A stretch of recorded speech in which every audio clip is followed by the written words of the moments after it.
Welcome to this Grandma's Life podcast. I'm your host, Thecia Ellis. Get ready to learn, laugh, and grow with me as we explore growing old in an ever-changing world. Today is April 21, 2023, and it's also episode 28, and it's called The Hassles of Striving for Food Self-Reliance. Okay, I keep working and working and working on a side note here. I just spent 45 minutes putting up a set of curtains to rid of some glare up front. I reset my computer so I can get the monitor to light to go down where I don't have as much glare on it. And I've got lights on, but I'm in the dark. I had less glare, but I'm kind of in the dark. Oh well, at least I'm not as much in the dark as I used to be when I used to a few weeks ago. But maybe you're only listening to this in audio and you don't care if I've got glass glare or I'm in the dark. Okay, farm happenings. Well, actually, it's piglet watch again. It's pretty definite that Waddles is pregnant, and it looks like she's getting down to the last days. I'm noticing some changes not only with her teats, but with her hind end. Her vulva, I guess is what it's called. I'm not sure, but there's some changes going on. So I'm having to do some thinking around what am I going to do? How am I going to do this? Because Daisy has been separated from the other two because she had piglets just a few weeks ago, and it's not been 6 weeks. I think it's sometime a week or two into May. It'll be 6 weeks, at least, where she can get back in there with them. But I've got Oscar with Waddles. So do I need to have 3 different paddocks for them, or is it okay to put Daisy back in with Oscar? Or I'm not sure. I'm going to have to research that and figure that out. And if you guys know, let me know. Because, like I said, it hasn't been that long since Daisy's had her piglets, and now Waddles is about to have piglets, and then we've got Oscar, and honestly, he's still so crippled. I'm struggling with him big time, and but I don't know. He was up and around yesterday pretty good, but there's some days he's just not. So I'm not sure. I'm not sure the best way to handle that. But and like I said, we're on piglet watch again, and I need to figure out what I'm going to have to do. Oh my gosh. Okay. Those of you who have the video and you just saw my cat, the one that adopted me, Sydney, who's still looking for a new home. I don't know. A couple weeks ago, I don't know how he did it, but I come in there and I hear thumping and thumping and thumping. I may have told you this part of the story before, and he had a young rabbit in Kenzie's bathtub and had already killed it, but he was playing with it and stuff. And then I guess a couple of days ago he did it again. I wasn't here. I can't remember where I was, but I think it was I was at the women's meeting that night, and apparently he had taken another young rabbit and had it in Kenzie's tub, and Kenzie had Grandpa or take the rabbit out. I didn't know that until this morning. And then I get up this morning and there's rabbit guts all over the kitchen. And he had killed another rabbit. And I'm thinking, how are these rabbits getting in here? I mean, even if the cat is dragging them in, how are they getting in here? And I suspected that there's a funky hole in the wall in the closet in the pantry room. And I'm pretty sure that's where the snake got in somehow last year to get to my eggs. And I've been meaning to close it up since then anyway. And then, so I'm thinking the cat is bringing up the rabbits up through that hole. Well, I thought I would kind of look. I mean, and it's full of canning stuff. I've got stacks of jars in there, crates of jars and all kinds of stuff in this closet. So it's not like you can even get to that hole very easily. And I look down in there and there's a live bunny in the corner. And I'm thinking, oh my goodness. So I don't know. I've got bunnies in the house and dead and alive. So I guess I'm going to have to spend some extra time and take everything out of that closet and do something about that hole in the wall that probably goes down into the floor, through the floor. I don't know. Nothing like living in a house that you pay $2,500 for and needs lots of work. But yep. So that's kind of an interesting thing there. Oh, okay. On my last podcast, I told you that we were looking for a prom dress for Kenzie and for Cadence, the other girl that lives with us. And Kinsey, we found out, is a size 0. She can fit into some ones. Okay, so she's like 0, 1, something like that. She's a little bitty thing, no joke. I mean, I don't even know how she's got in my blood. Well, I know how she got in my bloodline. Her mother's little bitty like that, but everybody else on my side of the family is absolutely not that little. But so we've had wonderful people bring us dresses and let us look them over and try them on. Of course, Kinsey being so tiny, she couldn't fit any of them, and so we were not sure what to do. And somebody told us about this. It's part of a church ministry in Claremore, and it's called the Glass Slipper. And you guys, I know this place was so nice. I guess this woman has decided that every girl should have a beautiful dress for the winter ball or for proms or whatever. So they're not open year round. I think they're open every Saturday for April and May for prom season. And I think I had seen a post, but they were open for the winter ball or something. But basically, they're only open during that time. And I think it's like from 10 o'clock in the morning till 2 o'clock in the afternoon. And it's just like it's a relatively small store. I mean, it's like a strip mall size store, I couldn't even tell you, from front to back how big it is. And it's the width of just a strip mall type store. And it's full of dresses, completely full of prom dresses and just beautiful, gorgeous dresses of all styles and shapes and sizes and everything. And then they've got nice dressing rooms in the back that are oversized, and it's just really neat. Well, so we walk in and we didn't know, they're going, okay, ladies, and these are all volunteers. And it was really cool because the lady who ended up waiting on us, I used to know her from a few years ago. I just love this woman. And so it was neat that she was able to wait on us. Her name was Ramona. And so she waited on us, and she goes, oh, you're little. So we went back to this plane. We went through a whole bunch of dresses. And we go, no, that's not right. No, that's the wrong color. Oh, this is cute. Let's try this, And Kinsey had about, I don't know, 8 or 10 dresses. I don't remember, a lot of dresses that she could choose from and could try on and everything, and of different styles. And we didn't know what style we wanted. We didn't know what size she was. We didn't know anything. And these ladies didn't care. And then so each part, like I said, on the dressing room, then they have this little placard where they can write your name on it. It was very classy. So this is your dressing room with your name on it. And these ladies that help you pick out the dresses also help you get dressed, because if you know anything about formal dresses, they've got hooks and straps and I don't know, all kinds of hidden things, and they help you get dressed into them and stuff. And it was really neat because there's other girls that's in there too, like I said, all shapes and sizes, and these girls would come out of the dressing rooms and they'd be so pretty, and you go, oh, that's cute, oh, that looks nice, oh yeah, we like that one. But always every one of them would come out of the dressing room with a dress, and they go, oh, that's the dress. And it didn't make any difference who it was. There was a dress for that girl in the right size. It didn't even need to be altered. That's what's really cool about this. There's a lot more that was really cool about it.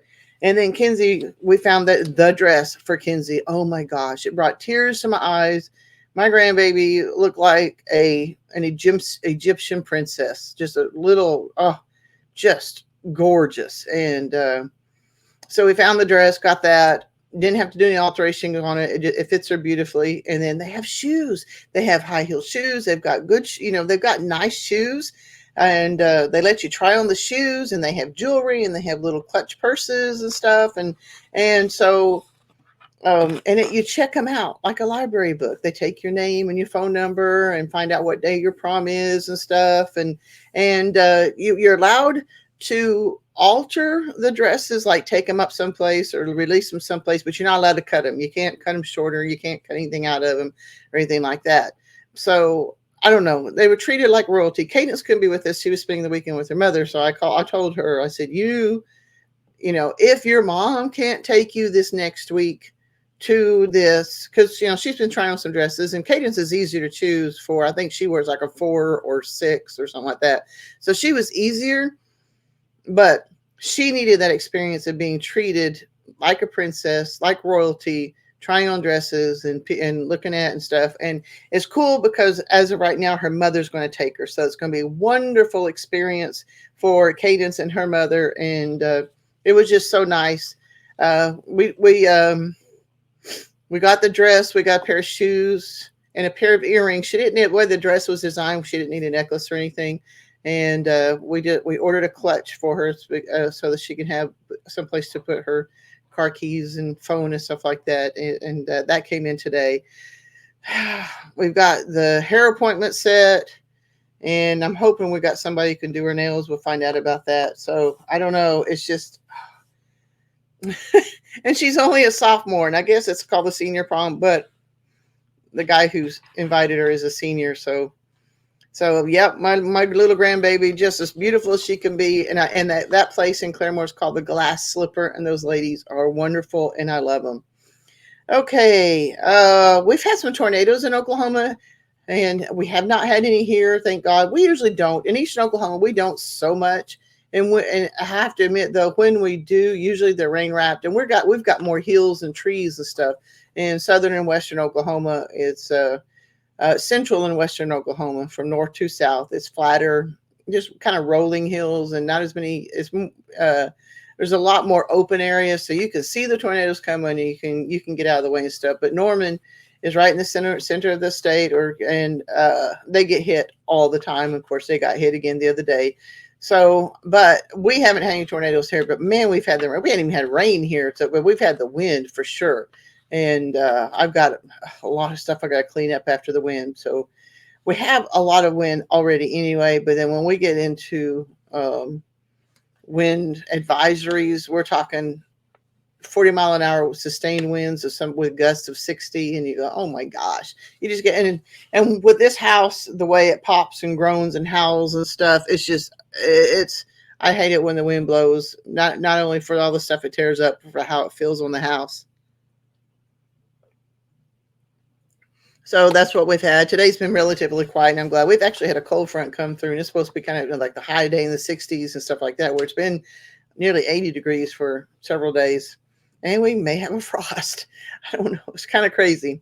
Okay, my three things. My three things are the things that things I have to focus on for the day to get stuff done, and to work forward to what I want in my life, whether it's physical or just whatever I want, what I'm working toward in life. You narrow it down to the three things that you need to do, and if it's not all, if one of those three things that you're trying to do does not necessarily get you where you want to be, that gives you the opportunity to sit back and think, okay, what do I really want?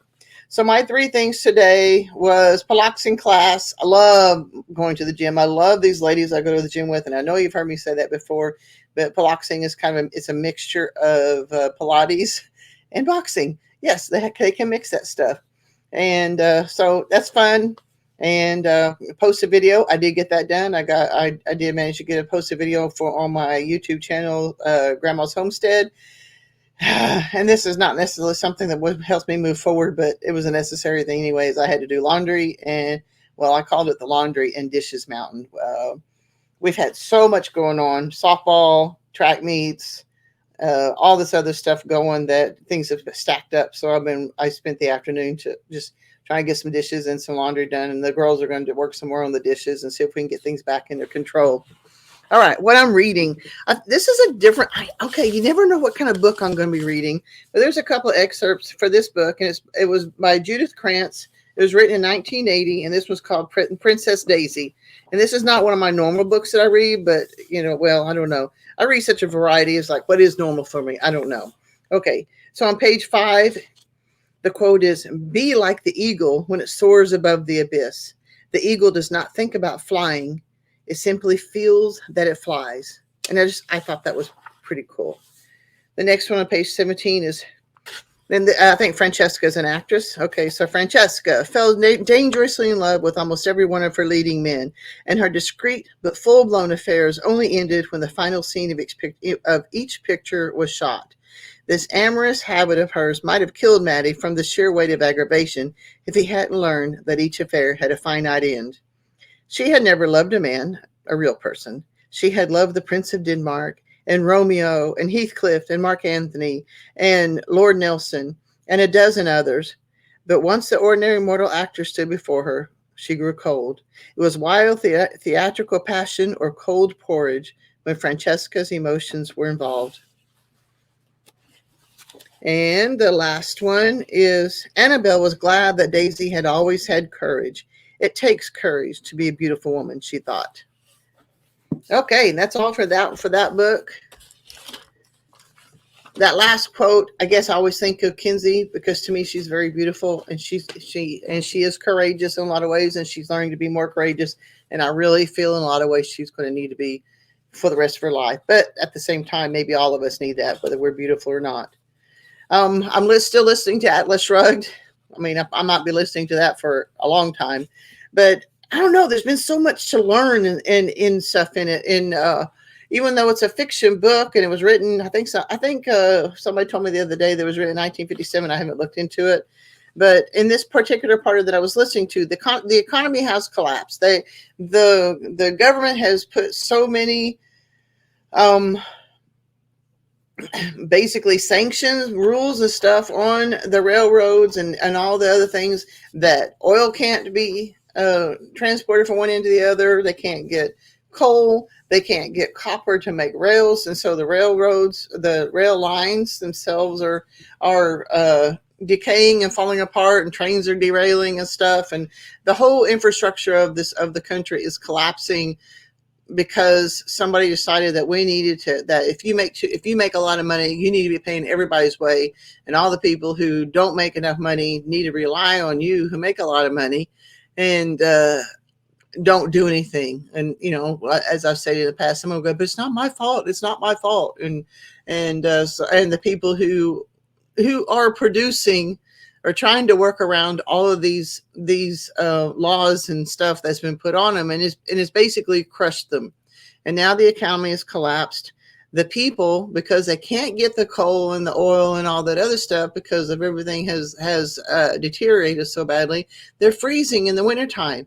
And they're even starving. But what's kind of interesting about one part of it, they said even though that they were hungry and stuff, they would set aside even a little bit of money and even miss a couple of meals so they could go to the theater, so they could go to the movies, so they could escape from the harshness of their life for even a little while. But then the government stepped in again and says, we can't heat the theater, and you don't deserve to have entertainment. You need to step up and do your part for the country. And so the government even took away their entertainment from them. Now that sounds about right. So that's a part of there's a lot more to it, but that's one of the things of what I'm listening to now that stuck out with me.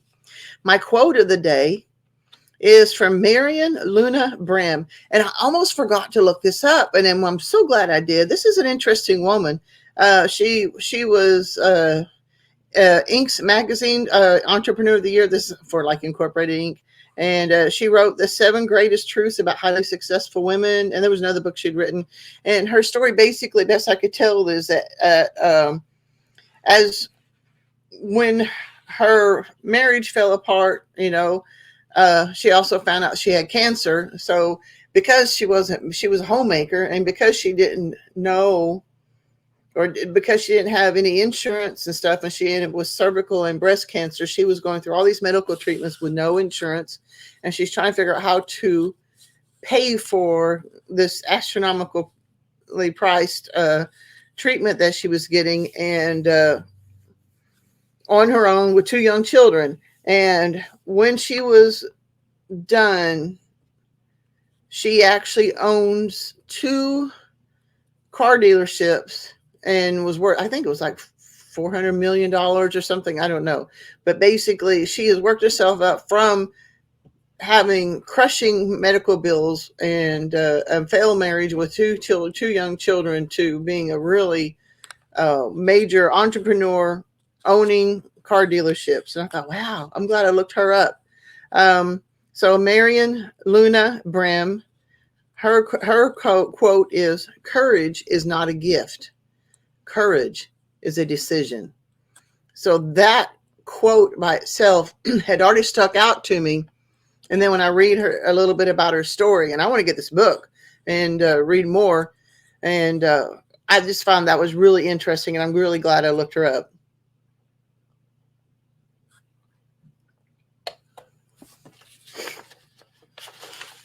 All right, my main subject. If you remember, I said there was hassles of striving for food self-reliance.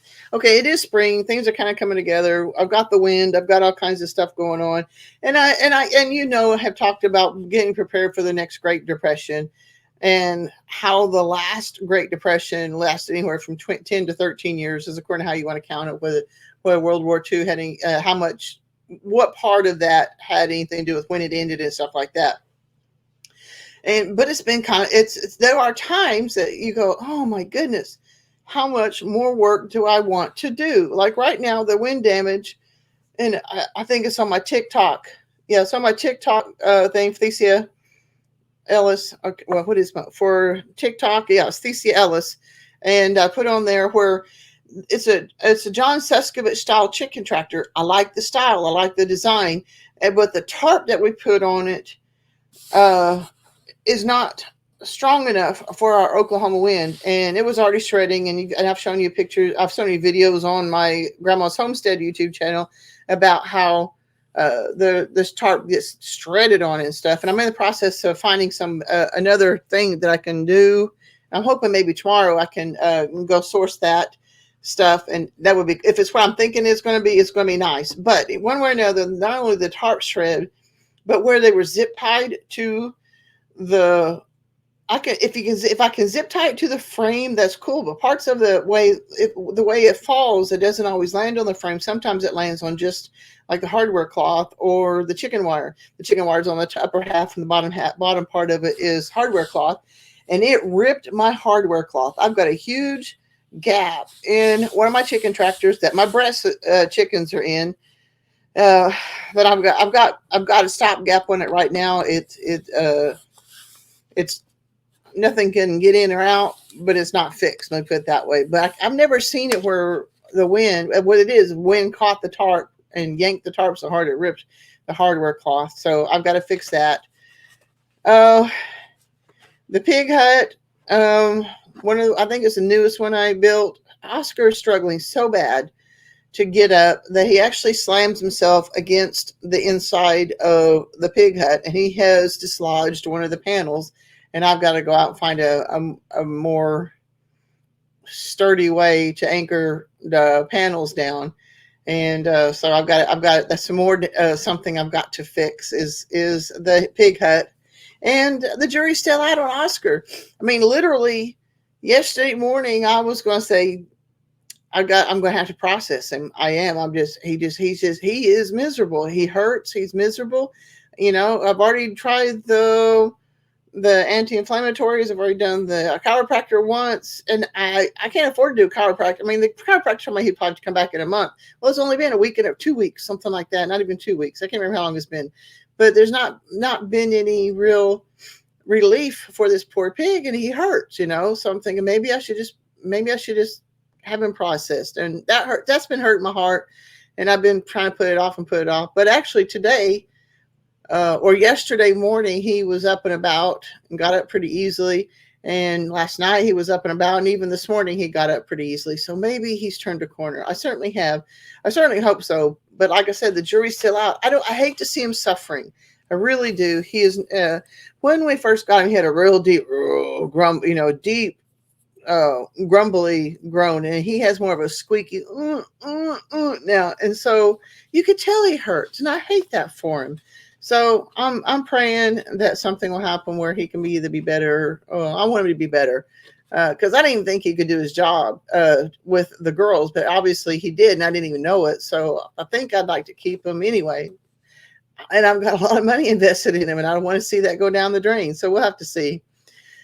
On my breast chickens, BRESSE. These are the birds that I've done that's supposed to get pretty big. They're not supposed to like replace a Cornish cross, but they are kind of too. They're supposed to get nice and big, and there's something that you can do on a homestead scale. Well, when you get a straight run, you get inordinate number of roosters. And right now, I had 4 roosters and 4 hens, and getting a process date what has been kind of this poor lady. I love this woman. She's done such a good job, but she's also apparently the only processor for miles and she's so busy. When I was talking to her on the phone yesterday, I can't even get into her with my roosters and stuff for 3 more weeks. And so, and the week after that, it's going to be time to process the Cornish cross. So I'm going to figure out something to do. I've got to separate my birds somehow, because one of the roosters hurt my hen badly enough that she ended up dying. He hurt her. He dug out her back pretty bad. That's what I'm believing has happened. I don't know, because you know, nobody else is hurt, but she was the only one that she ended up dying. So now I'm down to, so now I've got 4 roosters and 3 hens. So I've got to do something about that. Like, and then the bird processor, she was so harried. I feel sorry for her. And at the same time, I feel bad because I'm the one that's been telling everybody how good she is. And there was a lady at the gym today. She goes, "Oh, we're going to try that lady too." And I'm thinking, that's cool. You know, I hope you can get it, call her and get scheduled, because she's busy. The cage that I have the turkeys in, the top of it, it's covered, but apparently we don't put a lot on it. I think I had put like a door and some plywood or something on top to create a type of a roof and everything, and then tomato cages. And but the lumber is getting old and it started collapsing, and so I've got to replace the beams that go across the top. It's the part of the cage that they're in is one of those 10 by 10 dog kennels, and it's got chicken wire around that and stuff too, and a chicken wire across the top with some 2x6s, I believe is what the beams are that was supposed to hold that all in place. Well, one of the 2x6s is collapsing and cracking and sagging down, so I've got to repair that. I discovered that yesterday. We're discovering all this stuff. I discovered it yesterday, so I'm kind of feeling a little overwhelmed with some of that. But I've got to fix the top of the turkey cage. So and then at the same time, I'm looking. Okay, I've got one of the birds. I've got 3 black slate heritage turkey hens and a black slate tom, and then I've got it's a beautiful blue slate hen, but she's small. She's not integrating with the other, and actually the tom has no interest in her. So that's one of the birds I'm going to get processed here whenever I get that processing date done. So and then now that I can eat more food, do I even want to mess with these heritage turkeys? And I think I told you guys last week that I was going to try to do some more broad-breasted birds so I could sell them for the holidays. And 4 out of the 5 hatcheries that I'm going through that I usually order from are completely out of turkeys for the year. I'm not going to be able to order them at all. So I don't know. I'm kind of struggling. Do I want to keep these heritage birds? I'm feeding the eggs to the dogs because I've got plenty of eggs. Right, and we ate turkey eggs over the winter, but I don't need them now because I've got plenty of duck and chicken eggs. Certainly got a lot of chicken eggs.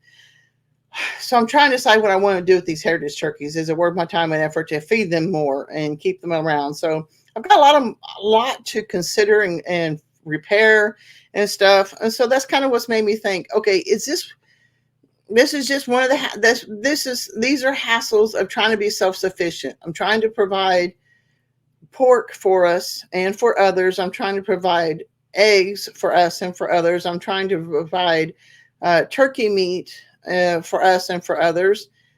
But all of them I said is for us. So for us is the most important part of the equation. And any excess I would go toward others to sell or give or whatever, So I try to keep it in perspective.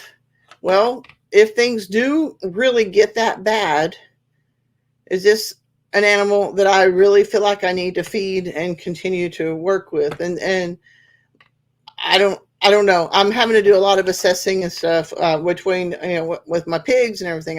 My pigs, the breed, I love the breed. I love the concept. I want to be able to continue to do pigs. I've just not been having real good luck with the breeding process so far, but it's early and I don't know anything, and I'm learning, because we eat pork and we eat chicken and we didn't eat a lot of turkey until I got sick, and now I'm not sick, and I don't have to eat as much turkey. And actually, that just right there answered my question, because I'm not sick, and we don't, and because we're not going to eat as much turkey, that probably tells me that I should probably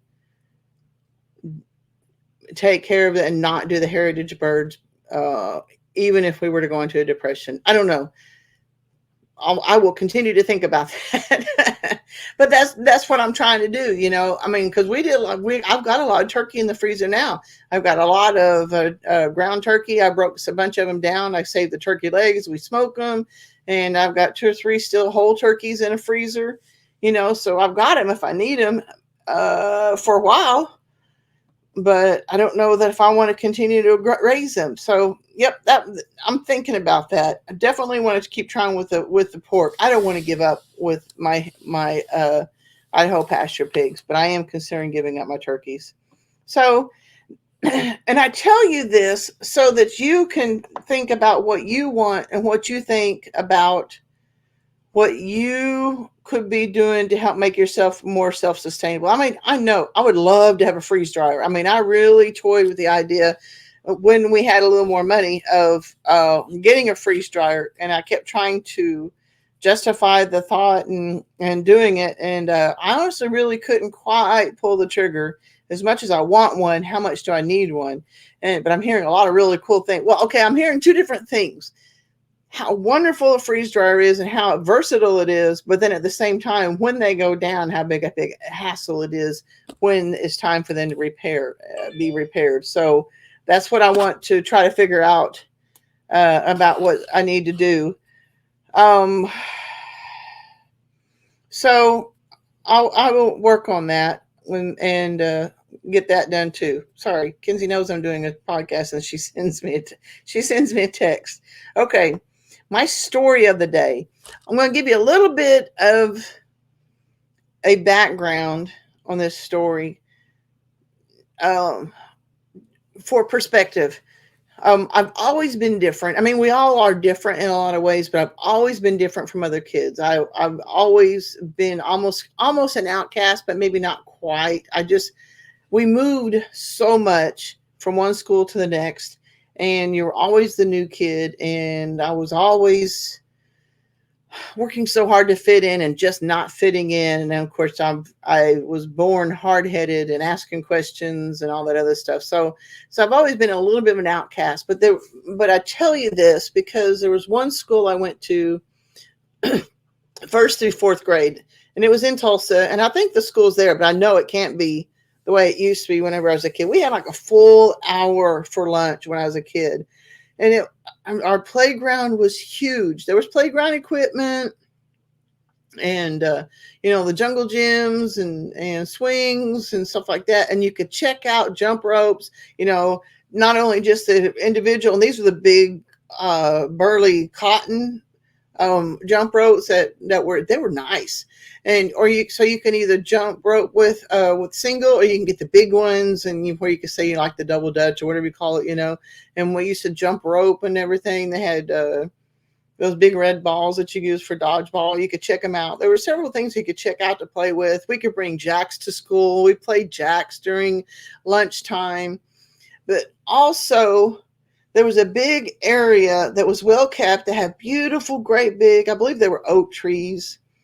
And so you could play out there in the fall when the leaves were falling, and every once in a while, little miniature branches would fall. We would make, kind of like tree forts type thing.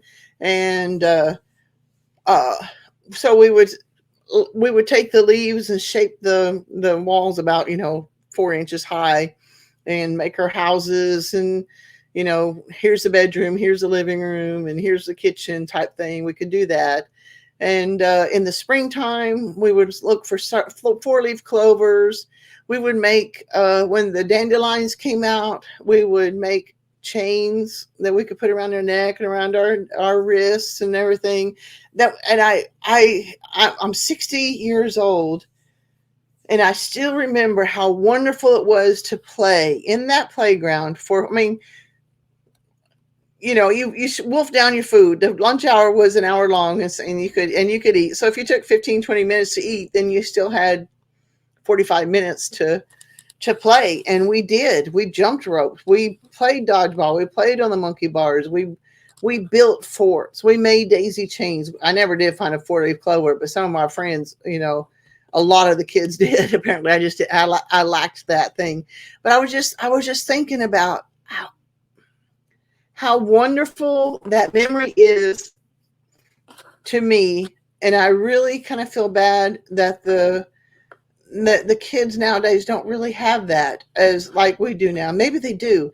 I don't know. Do you have a playground like that for you? Are there children? I know we're always telling all of our people to get the kids out of school, but okay, come on. Now we all know that a bunch of us have kids in school, but are there playgrounds like that left out there that the kids can play? Do you have a memory? This is my question of the day: is do you have a memory of a school time for lunch times and stuff? Do you have memories of playing jacks or jump rope? Or I don't know what the boys did, but they were probably the ones that flung the dodgeballs at each other and stuff too. But it was just a real fond memory for me, and I would like to know what if you have any fond memories of your school eras, years. You know what I'm saying? Okay. So my income producing activity of the day is Podmatch. This is a cool thing, and and the link is in the show notes down below. But if you are a podcaster, you can sign up for one side of it, and they'll match you up with other people who want to have interviews with you. If you just want to do interviews, they match you up with podcasters and stuff. Or if you do both of them, you fill out. It's a pretty. I mean, it's a good process. It takes a little while to do, but you want to do your bio. You want to have all your hashtags in place, and what you want to have kind of basically your sales pitch that where all these people who are looking for either somebody to interview or for a podcast that would interview them. And so it's neat. I'm still working. I think I've got my bio pretty good.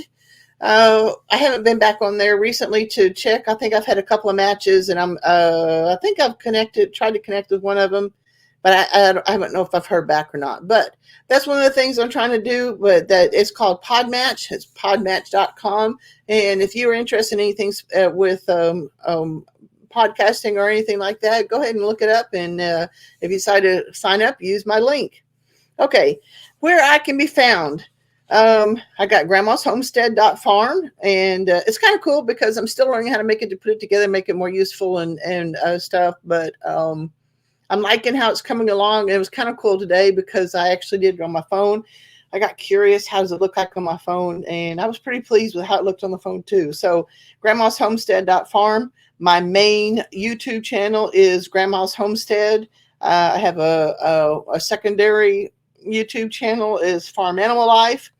And then I can also be found on Instagram and Facebook, MeWe and Twitter. And I can't remember if there's anybody else I'm doing it. And and they're all under variations of Thesia Dayhoff or Thesia Ellis. My TikTok, I'm still trying to work on do some more with the TikTok. I'm trying to, so that my TikTok is at Thesia Ellis. Also, I sometimes put out little quotes or scriptures. And so there's just me sitting there doing a quote or a scripture, but every once in a while I do a little snippet of something I see on the farm. Like I think the most recent one is showing the wind damage on my chicken tractor and stuff. So I'm trying to get better about posting to that more regularly. But like I said, on TikTok, it's Thesia Ellis. Look me up. All right, guys. I've got to get out and do chores. It's time to get back to work. And but I wanted to take a little time and talk to you and get you to thinking about I'm thinking about trying to, maybe you can think about it too. I don't know. That was stated poorly, but I think I'm talking about. Think about what you're doing to be self-sustainable and understand it's going to be a hassle. And I guess I was just sharing some of my hassles with you so that you can kind of see what you might be going up against. All right, guys, as always, live until you die. Do something, get off the couch, live, enjoy your life, and do what it takes to be part of life until you do die. God bless, guys. I'll do better next time. See you next time.